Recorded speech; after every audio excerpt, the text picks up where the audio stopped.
6:33, and we're continuing our conversation on renewable energy, specifically photovoltaic cells, and how to do an audit of your home in terms of how much energy you are using, how much you are wasting. Take a look at your energy bill and find out how you may or may not be able to retrofit your south-facing roof, I believe it is, with photovoltaic panels. We'd like to welcome back Marlon Moore, our energy consultant, and Dino Barrow, who's trained in photovoltaic installation. Gentlemen, during the break, we were talking a little bit about how you can literally go from your front door to your garage door, doing a little checklist.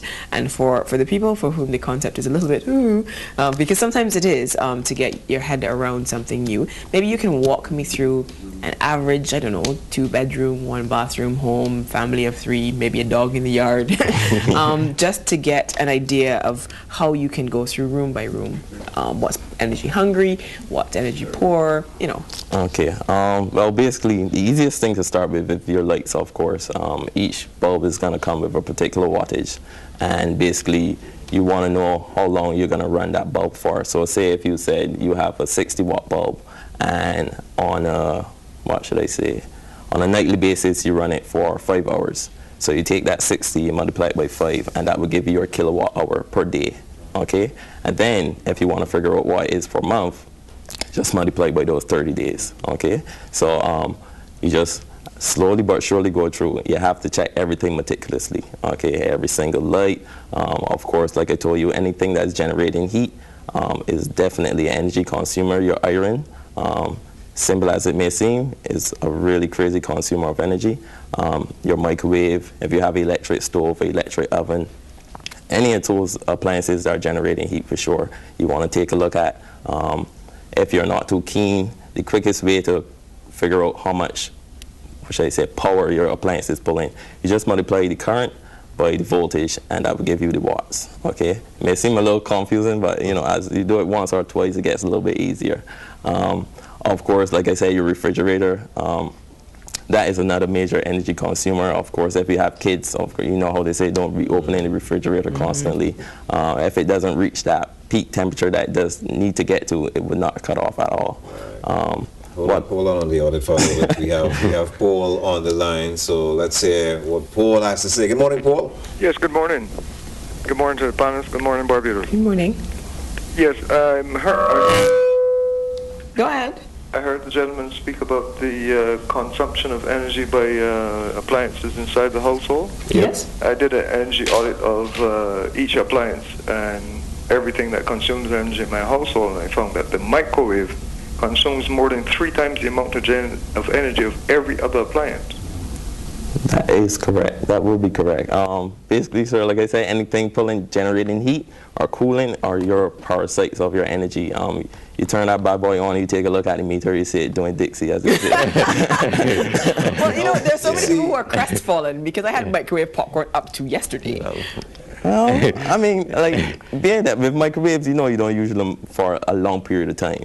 But, you know, they may have some crazy persons who are not, you know, too, what should I say, well versed in the kitchen, and may say, well, you know, I'm gonna throw something in the microwave and have it cook. So of course, you know, that would just be going on for quite a long time. And right, and I guess if you have like 6 people in the house and each person is gonna heat up something one after the other, that's gonna be a problem. That is correct. We have Lloyd on the line. I'm gonna come back to something that I'm very fond of, but even myself haven't been doing in recent times. Something other than heating up food on the microwave. But let's say good morning to Lloyd. Good morning, Lloyd. Good morning.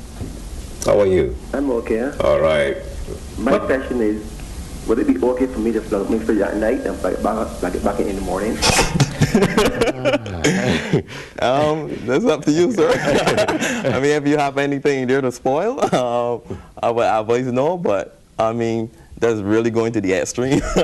Plus, if you were going to do that, I would prefer the other way around. Let it run during the day when it's hotter. Yeah. But yeah, that's extreme, like you said. But I also think that it throws into question a valid point about how people feel about unplugging. There are a lot of our appliances that are now digital that require signals and all sorts of encryption. And to pop out the plug and pop it back in requires a whole set of rebooting and things like that we don't necessarily want to engage in every single time we go to use it. Is that where the power of the surge protector comes in? Yes, with the surge protector, of course, surge protector is a passive instrument. Once you shut it off, you won't be getting any power at all, no matter what.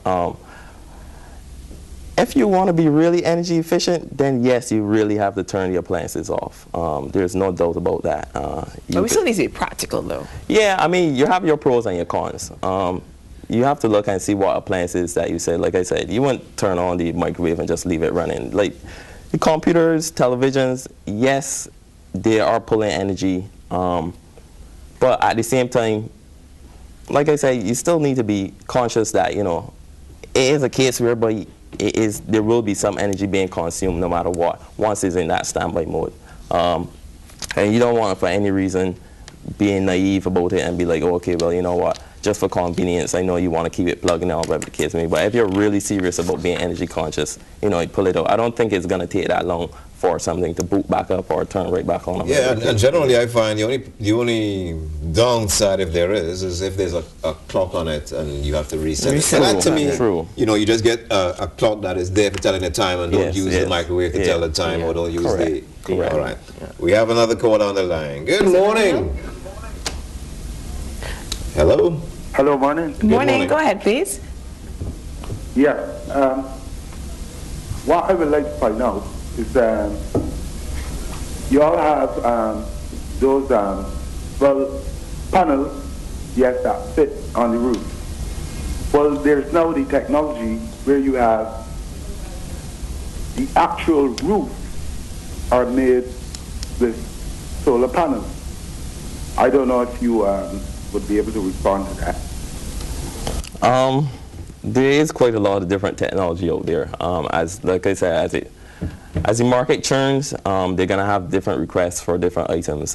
Yes, there are roofs now whereby the entire roof is actually the PV generator rather than having to put these panels on the rooftop. But that is something you would probably consider when you're in a new construction of a home.